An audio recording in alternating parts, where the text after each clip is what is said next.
গন্ডগোল ছিল না। আজকে এই সাগর আসিয়া এই বড়কাটা লালবাগ এই বিশ্ব সৃষ্টি করছে। আগে আমি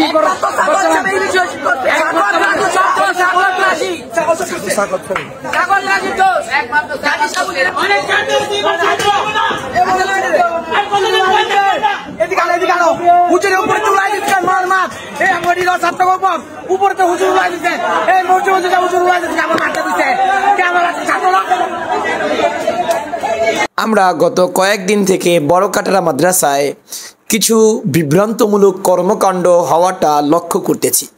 আসলে মূলত বড়কাটারা মাদ্রাসায় কি হয়েছে এটা আপনাদেরকে সম্পূর্ণভাবে এই ভিডিওতে জানাবো ইনশাআল্লাহ।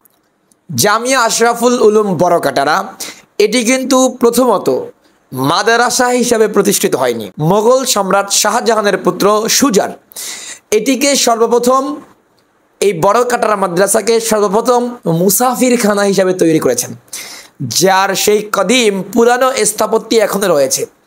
তার উপরেই কিন্তু মাদ্রাসাটা ভিত্তি করে আছে, কিন্তু অধিকাংশই তার অলরেডি নষ্ট হয়ে গেছে যেহেতু অনেক বছর আগের। সেই মুসাফিরখানাকে 1931 সালে শামসুল হক ফরিদপুরি রহমাতুল্লাহ আলাই মাদ্রাসায় রূপান্তর করেছেন আর নাম দিয়েছেন জামিয়া আশরাফুল উলুম বড়কাটারা। আপনারা জানেন সেই মাদ্রাসাতেই কিন্তু পীরজি রহমাতুল্লাহকে শামসুল হক ফরিদপুরি রহমাতুল্লাহ নিজেই এনেছেন।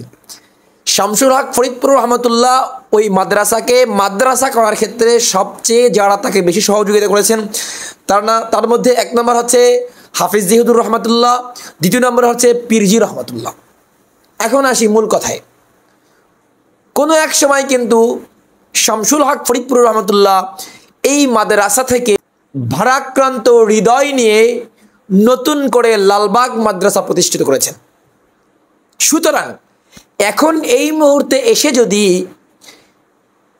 পীরজি রহমাতুল্লাহর সন্তানরা কিংবা বংশধররা ওই মাদ্রাসার মোতাওয়াল্লি দাবি করে, সেটা সাধারণত আমরা মেনে নেব না।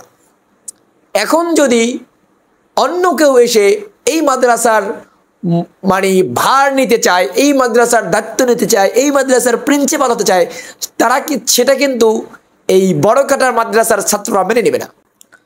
আমরা এটাও জানি কোনো এক সময় এই বড়কাটারা মাদ্রাসার মহাপরিচালক মুহতামিম ছিলেন মুফতি আমিনী রহমাতুল্লাহ।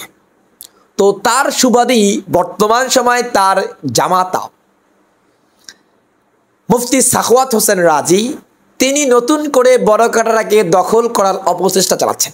জি, হয়তো কথাগুলো অনেকের কাছে খারাপ লাগতে পারে, কিন্তু সত্যটা সবসময় তুলে ধরার জন্য চেষ্টা করি। মুফতি সাখাওয়াত হোসেন রাজি হচ্ছেন মুফতি আমিনী রহমাতুল্লাহর জামাতা। তার শ্বশুর কোনো এক সময় বড়কাটারা মাদ্রাসার মুহতামিম ছিল, প্রতিষ্ঠাতা নয়, মাথায় রাখতে হবে, মুহতামিম ছিল, প্রতিষ্ঠাতা নয়।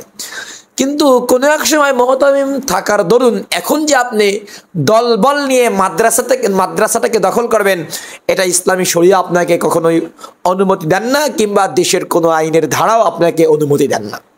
দেখুন, বর্তমানে বড়কাটারা মাদ্রাসা রাজনৈতিক মুক্ত মাদ্রাসা। সেখানে অন্যান্য মাদ্রাসার মতন ছাত্রদেরকে রাজনৈতিক কাজে ব্যবহার করা হয় না। সেখানে ছাত্ররা লেখাপড়া করে।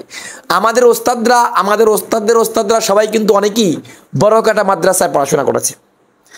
সব দিকে বিবেচনা করলে দেখা যায় বর্তমানে বড়কাটারা মাদ্রাসার যিনি মুহতামিম আছেন অর্থাৎ সাইফুল ইসলাম মাদানী সাহেব, সব কিছু মিলেই কিন্তু বড়কাটারা মাদ্রাসা সুশান্ত পরিবেশে বর্তমানে পরিচালিত হচ্ছে।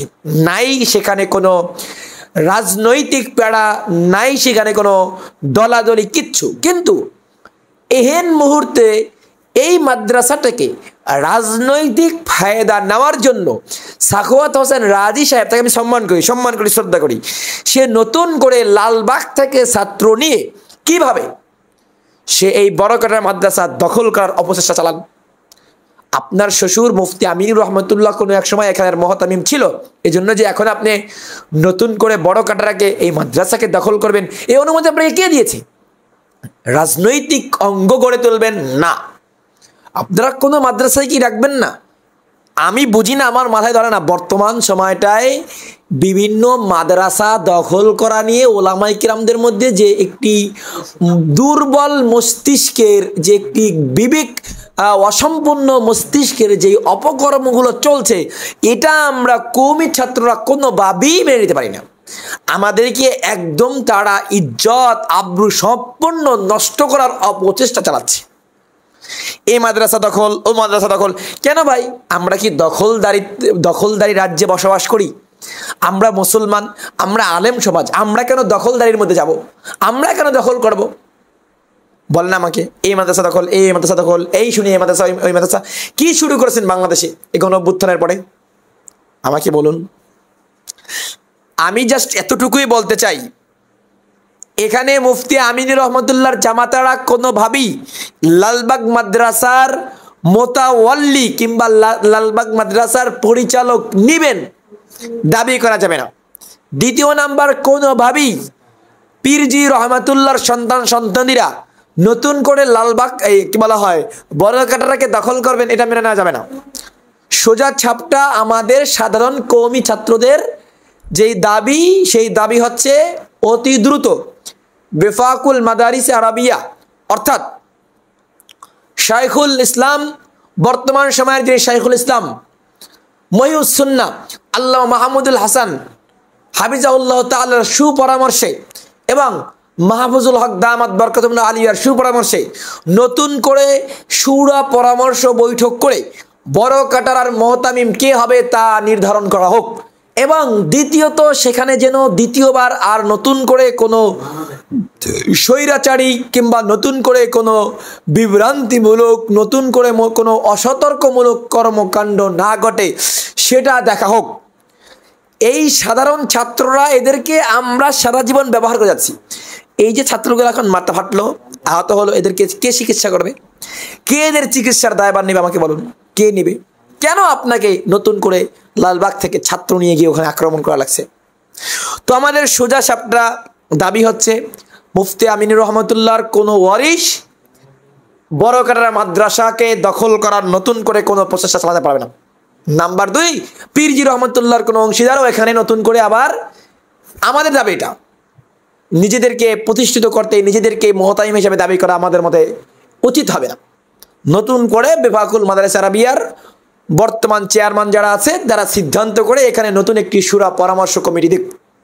যেমন হাটহাজারী মাদ্রাসা একটি পরামর্শ মুহতামিম কমিটির দ্বারা পরিচালিত হচ্ছে, তেমনিভাবে যেন বড়কাটারা মাদ্রাসা, যেটাকে উম্মুল মাদারিস বলা হয়, ঢাকার সবচেয়ে বড় মাদ্রাসা, ঢাকার সবচেয়ে পুরোনো মাদ্রাসা যেটাকে বলা হয়, সেই উম্মুল মাদারিস যেন নিরাপদ থাকে এবং সেখান থেকে যেন কখনোই আর কোনো বিভ্রান্তিমূলক কাজ সেখানে না ঘটে, বিভ্রান্তিমূলক কোনো অপকর্ম সেখানে না ঘটে, এবং আমরা যেন সেখানটাকে ব্যবহার না করি রাজনৈতিক ফায়দা নেওয়ার জন্য। অন্ততপক্ষে আপনাদের হাতে পায়ে ধরি, এই মাদ্রাসাটাকে আপনারা রাজনৈতিক মুক্ত রাখেন।